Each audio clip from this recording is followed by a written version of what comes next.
మహారాష్ట్రలో ఎలాంటి రాజకీయ పరిణామాలు చోటు చేసుకోవాలన్నా శరద్ పవార్ ప్రమేయం లేకుండా జరిగే పరిస్థితి ఉండేది కాదు. కానీ ఇప్పుడు పరిణామాలు మారిపోయినట్టు కనిపిస్తున్నాయి. చక్రం తిప్పిన శరద్ పవార్ ఇప్పుడు ఎవరో తిప్పే చక్రంలో తానే ఓ చెక్క ముక్కలా మారిపోయాడు. ఇండీ అలయన్స్లో కీలకంగా వ్యవహరించిన పవార్ ఎన్డీఏలో ఒక భాగస్వామిగా మారబోతున్నాడు. అంతేకాదు, అన్నింటికన్నా ముఖ్యంగా ప్రధాని కావాలనే పవార్ కల దాదాపుగా శాశ్వతంగా సమాధి అయినట్టే అంటున్నారు. మరి పవార్ పొలిటికల్ పిక్చర్ ఎలా ఉండబోతోంది? ఇండియా అలయన్స్ కు ఎన్డీఏ భారీ ఝలక్ ఇవ్వబోతోంది. మహారాష్ట్ర రాజకీయ యోధుడిగా, దేశ రాజకీయాల్లోనే టాప్ మోస్ట్ లీడర్గా వెలిగిన శరద్ పవార్ తన సొంత గూడును కాపాడుకునేందుకు మల్లగుల్లాలు పడాల్సొస్తోంది. తాను పూర్వశ్రమంలో కాంగ్రెస్లో ఉన్నప్పుడు తన సీనియారిటీ ప్రకారం ప్రధాని కావాలని కలలుగన్న వ్యక్తి. అయితే కాంగ్రెస్లో తన కలలు తీరే ఛాన్స్ కనిపించకపోవడంతో అవి సాకారం చేసుకోవడానికి సొంత కుంపటి కూడా పెట్టుకున్నారు. నేషనలిస్టు కాంగ్రెస్ పార్టీని స్థాపించుకొని దేశ రాజకీయాల్లో భారీ మార్పులు తీసుకురావాలని, తన కలలు సాకారం చేసుకోవాలని భావించారు. కానీ మహారాష్ట్ర రాజకీయాలకే పరిమితమయ్యారు. విద్యార్థి దశ నుంచే రాజకీయాల్లో చురుగ్గా ఉన్న శరద్ పవార్ 1958లో యూత్ కాంగ్రెస్లో చేరారు. 1967లో తన 27 ఏళ్ల వయసులోనే బారామతి నియోజకవర్గం నుంచి ఎమ్మెల్యేగా గెలుపొందారు. 1969లో ప్రధాని ఇందిరాగాంధీతో పాటు తన రాజకీయ గురువు యశ్వంతరావు చౌహాన్తో కలిసి కాంగ్రెస్ వర్గంలో చేరారు. 1970లో మహారాష్ట్ర హోంశాఖ మంత్రిగా పనిచేశారు. అతి చిన్న వయసులో కేవలం 38 ఏళ్ల వయసులోనే మహారాష్ట్ర ముఖ్యమంత్రి అయ్యారు పవార్. 1988లోనూ రాజీవ్ గాంధీ హయాంలో కాంగ్రెస్ ముఖ్యమంత్రిగా బాధ్యతలు చేపట్టారు. అలాగే 1990లోనూ మరోసారి ముఖ్యమంత్రిగా ప్రమాణ స్వీకారం చేశారు పవార్.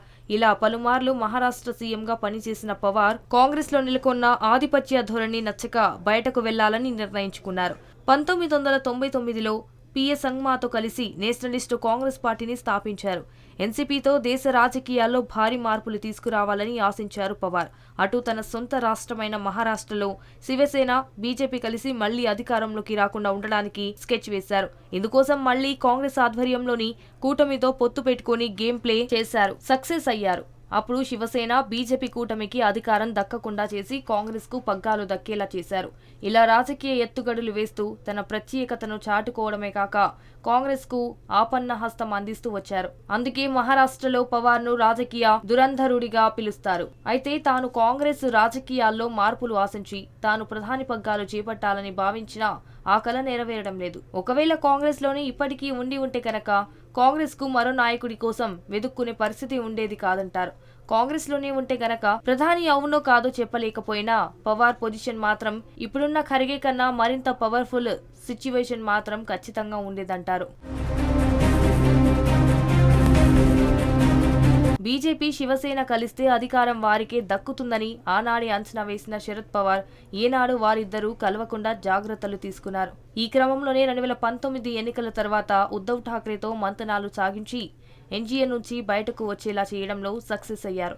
2019 ఎన్నికల్లో అప్పటి బీజేపీ, శివసేన కూటమికి పూర్తి మెజారిటీ వచ్చింది. అతిపెద్ద పార్టీగా బీజేపీ అవతరించింది. కానీ కూటమి న్యాయానికి ఎన్నికల ముందు చేసుకున్న ఒప్పందాన్ని తుంగలో తొక్కిన ఉద్ధవ్ ఠాక్రే బీజేపీతో తెగతెంపులు చేసుకుని కాంగ్రెస్, ఎన్సీపీలతో చేతులు కలిపి సీఎం అయ్యారు. ఈ గేమ్ మొత్తంలో శరద్ పవార్ పాత్ర కీలకం. ఉద్ధవ్ను ముందు పెట్టి తాను తెర వెనుక ఉండి ఆట నడిపించారు. అక్కడే బీజేపీ నేతలు తీవ్రంగా కలత చెందారంటారు రాజకీయ పరిశీలకులు.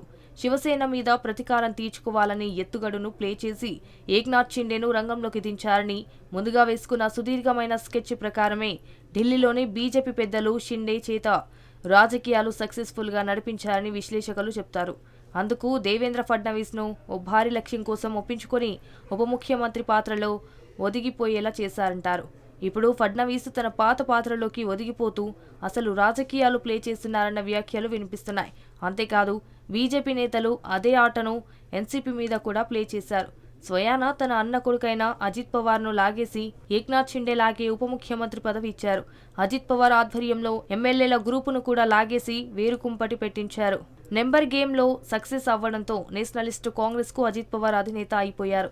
ఫలితంగా శరద్ పవార్ డమ్మీగా మారిపోవాల్సి వచ్చింది. 84 ఏళ్లు పైబడ్డ వయసులోనే గౌరవంగా రాజకీయాల నుంచి నిష్క్రమించాలని నిశ్చితంగా ఉండాలని భావించిన శరద్ పవార్ ఇప్పుడు ఎన్డీఏ గూటి కిందికి చేరుకోవాల్సిన పరిస్థితులు తలెత్తుతున్నాయి.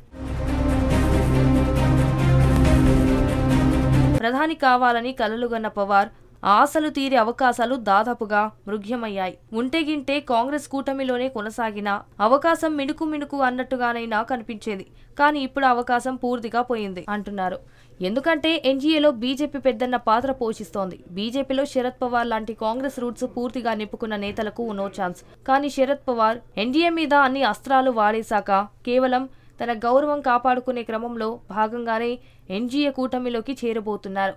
అయినా రాజకీయంగా తనకు ఉన్న అనుభవం, మహారాష్ట్రలో పలుకుబడి గల వ్యక్తిత్వం ఉన్న కారణంగా ఎన్డీఏలో ఆయనకు తగినంతగా ప్రియారిటీ దక్కే ఛాన్స్ ఉందంటున్నారు. శరద్ పవార్తో పాటు ఉద్ధవ్ ఠాక్రేకు కూడా తగినంత గౌరవం దక్కేలా ఎన్డీఏలో డీల్ కుదరడం పక్కా అంటున్నారు రాజకీయ నిపుణులు.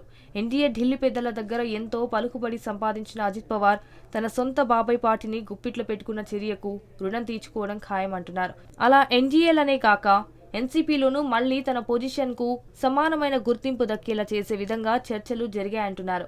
అది పూర్తయితే పవార్ కుటుంబం మళ్లీ ఒక్కటవ్వడమే కాక ఎన్డీఏ ఆధ్వర్యంలో ఇప్పుడు కాంగ్రెస్ మీద ఎత్తుగడలు వేయడం ఖాయంలా కనిపిస్తోంది.